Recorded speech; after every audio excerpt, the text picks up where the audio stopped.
Hey everyone, Anthony here from In the Money YouTube channel, here to provide you with the tips and strategies to help your personal finance goals. Today we're going to be talking about money traps to stay away from. These three are the most common money traps that people are getting into today, and I want to make sure we go over it for you guys so you guys kind of have an understanding of why it's a money trap and why it's an issue. Number one would be purchasing a car out of your price range. For starters, people tend to, purchase a car that's out of their price range for the sole fact that they want to, show off and flex to others that they can afford an expensive vehicle. Now, you guys need to realize that a car is just, a metal object that gets you from point A to point B. It gets you to places and we all put gas into it. Now, one of my recommendations for buying a car is something that I did. I made sure that I could buy 3 cars if I was going to purchase one. So if a car was $1,000, I'd make sure that I could afford 3 of them, meaning I would have $3,000 total. So by using this strategy, you can actually ensure that you're not, overpaying for a car and that you can actually afford a car.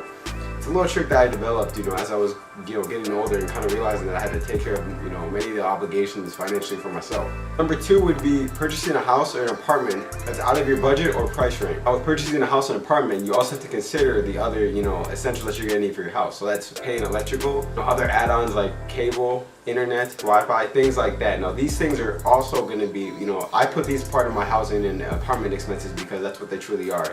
These are things that add to my housing and apartment experience. There's a lot of, pros and cons between getting a house and an apartment. I know with a house, you most likely have to mow your own lawn, take care of lawn care, shovel the driveway. It's awfully cold here in Minnesota. I know there's a bunch of people who have a home that are, having to shovel and, keep their house, looking nice during these cold months. But with an apartment, there is definitely more benefits in that because you probably have, a gym in there, a sauna,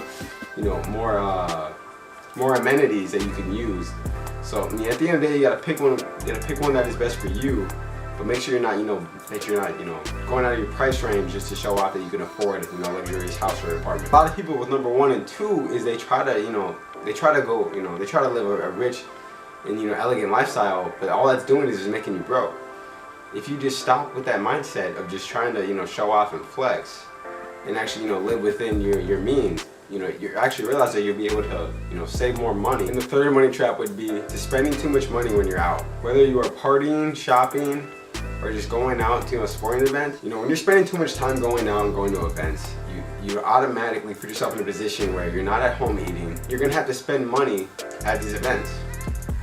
And most of these places will charge you double, if not, a lot more than what you get, whether that be you do it yourself grocery shopping, or whether you'd have a home cooked meal. I used to party a lot and go out and, put a bunch of drinks on my tab. And at the end of the day, it made me realize that, whoa, I'm spending almost $100 a weekend just partying. I had to take myself out of the equation and say, okay, what happens if I stay home? How much money can I save? And I evaluated it. I saved roughly, $400 plus in a month because I didn't go out for just a solid month. So really think about when you're going out, what events you're going to, if you're shopping, if you're doing things, if you're eating out. Really take a step back and actually analyze and see, okay, is this something I can do at home? Is this something I can experience at home? So I can maybe save a couple dollars. So today's society, we're all predicated to having the best things and the newest things.